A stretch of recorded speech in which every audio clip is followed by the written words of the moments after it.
And guys, so these are all my sessions from 2012 to 2017. And so, ito din yung mga trophies and plaques ko and frames of pictures. Ayan, kulang pa siya guys, may space pa siya, diba? Tapos kung may kulang na space, magpapagawa pa talaga. Ayan. Ito yung latest. This one, ito yung last na pageant na nasalihan ko last year. Pinibinigyan ng hari. Ayan. Naghakot award po ako nun. Title, Best in Fantasy, Best in Gown. Ano pa? Yun ba yun? Yun na pala. Ayan, so Mouse Wagon, Queen 2017.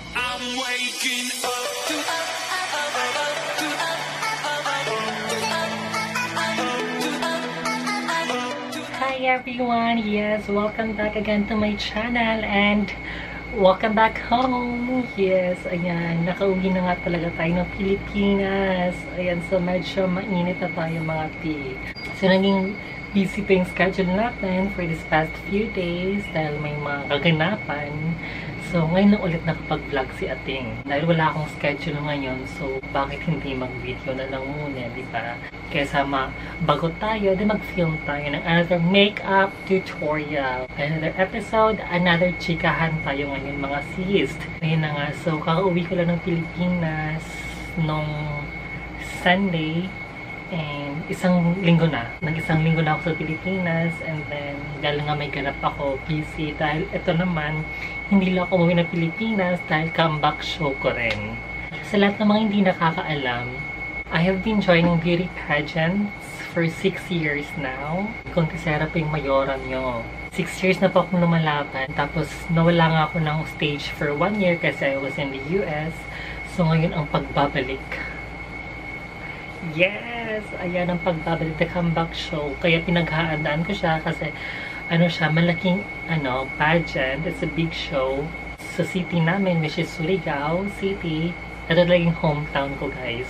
I grew up in Surigao City and then now I'll be joining Miss Surigao. Last Friday lang, naganap yung Talents Night. Nagpasikat lahat ng mga kandidata ng kanilang mga talents. At ayun na nga, pinamalas ko namang talento ay ang painting. First time ko mag-talent ng painting kasi normally sa mga pageants ko, Hawaiian dance. Since big show nga siya, naghanda ako, nagpatayo talaga ako ng stand. Uploaded naman siya, namangha naman yung mga tao, yung mga judges. So, and then malalaman yung Best in Talent sa Coronation Night now, which is on Friday. Ayan, 3 tulog na lang guys. I'm back at training. Pasarela is like training for walk, pageant walk. Nag-train din ako ulit ng Q&A. Kasi nga, diba, kailangan ko mag-brainstorm ulit ng mga ideas, current events. Kasi nawala nga ako ng Pilipinas, diba? Nawala ako ng stage, nawala ako ng pageant ng isang taon. So, kailangan ko mag-brainstorm ulit. Sa episode na to, ang gagawin kong makeup is ang makeup na gagawin ko sa Coronation Night on Friday. This will be a pageant look makeup tutorial. I removed my makeup na. I mean, I wasn't really actually wearing makeup earlier, which is an eyebrow. Medyo sinumpa po ako ngayon. Siguro nag-a-adjust pa ako sa weather.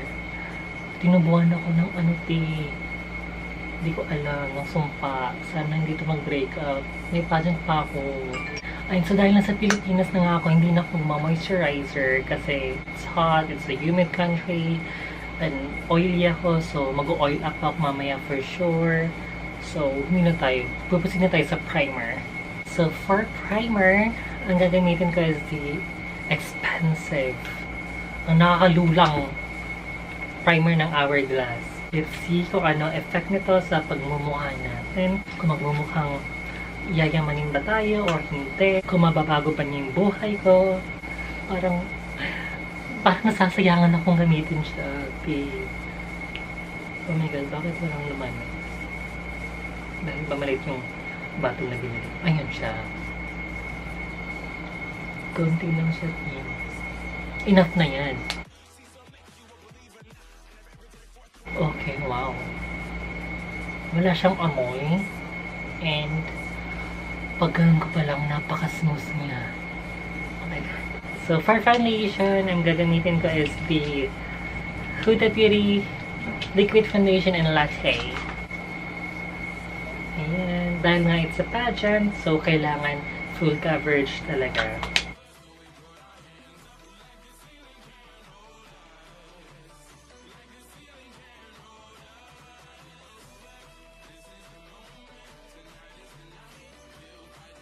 And for concealer, I'm gonna be using the concealer from NARS in medium custard 1. Under eye.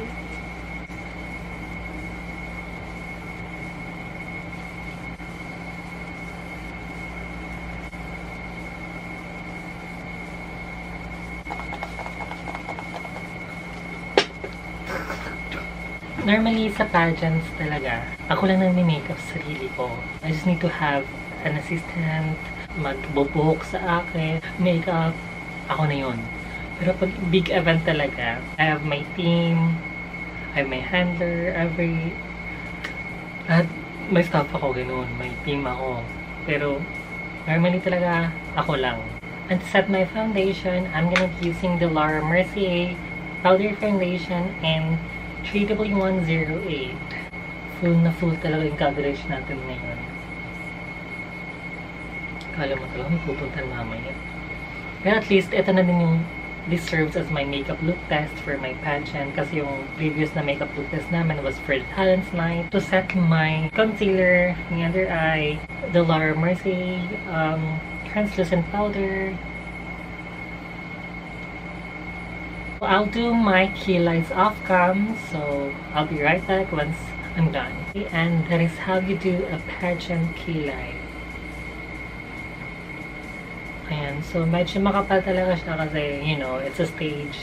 So for eyeshadow, I'm gonna be using both of my Huda Beauty and Tarte eyeshadow palette. So, kuha-kuha na mga shades from both of them.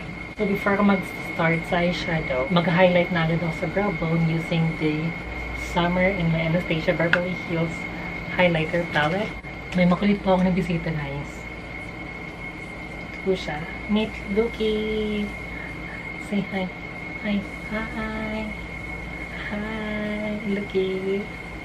Ayan. So for my transition color, ang gagamitin ko is the Sandwood from Huda Beauty Rose Gold palette.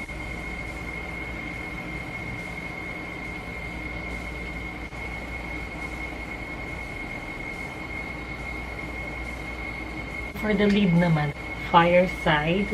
This one is from Tarte.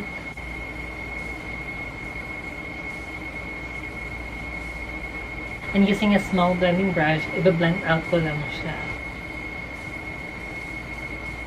Ayan na, apply lang ulit, apply, blend, hanggang sa ma-achieve mo na yung desired look mo for your eyeshadow.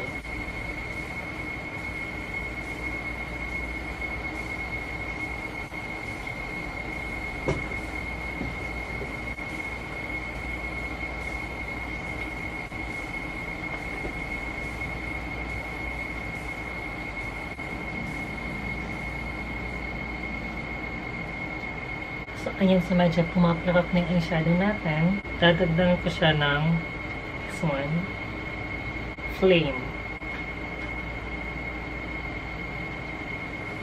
For the under eye naman, and for the lower lash line, ang gagamitin ko is the Fireside para magkaroon talaga ng darkness dito. Ayaw kong gumamit ng black. So, dark brown na.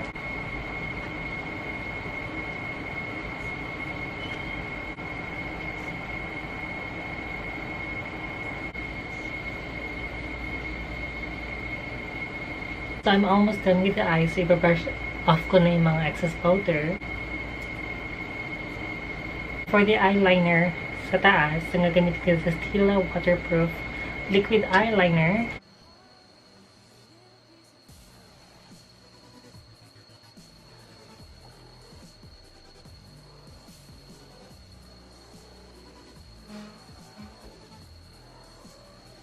Kinunag ko bali siya sa sa eyeliner sa baba para yung mata ko talaga ay parang basta yun. Ayan, naikabit ko na yung false eyelashes ko. And before ako mag-proceed sa mascara and final touch sa mata, proceed na ako sa contouring, blush on, and highlights. Contour palette from Sephora.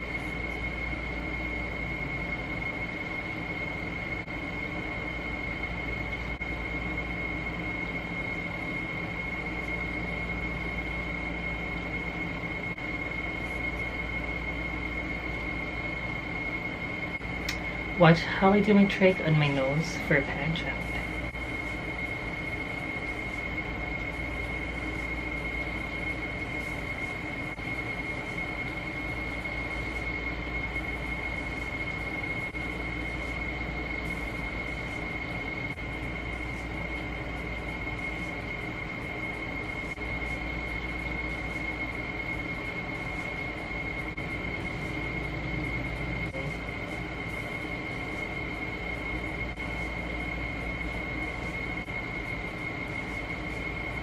And of course naman, nagagawa mo lang mag-retoke ng ilong mo through makeup.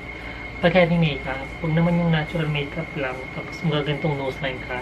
Nakuti mo ng tanga. For the blush, my ultimate favorite NARS. Anastasia Beverly Hills for the nose, forehead, cupid's bow, and then here in the chin. Kasi ang gagamitin ko sa cheeks is the MAC highlighter naman kasi may pink undertone siya, so mas nakaka-pink pa talaga siya ng pisngit, so mas nakaka-fresh.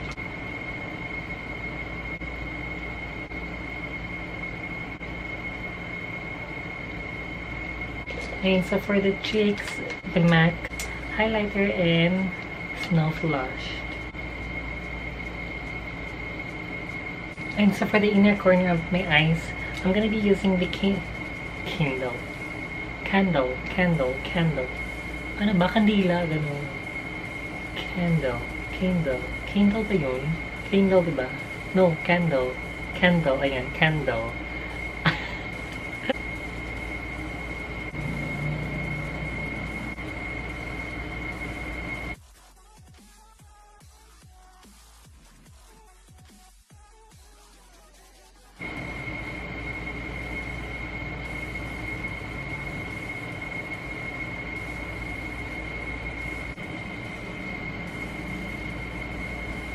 And to finish my makeup, I'm gonna spray it with a thick spray from MAC.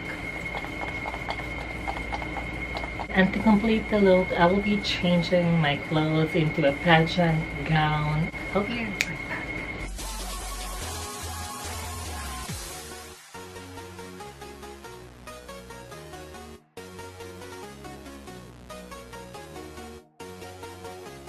And dear Qualias Garcia 21. Ayan, so ito na nga yung finish and final look of my pageant makeup tutorial. Yes, so if you're loving this look, please give it a thumbs up, and please don't forget to subscribe my YouTube channel and hit the bell button so that you'll be notified whenever I post a new video. If you guys have any suggestions or comments about my pageant makeup, feel free to comment it down below. I'll be happy to entertain you all, guys, so please do so. Again, so thank you so much, guys. We'll see you again in my next video. Bye!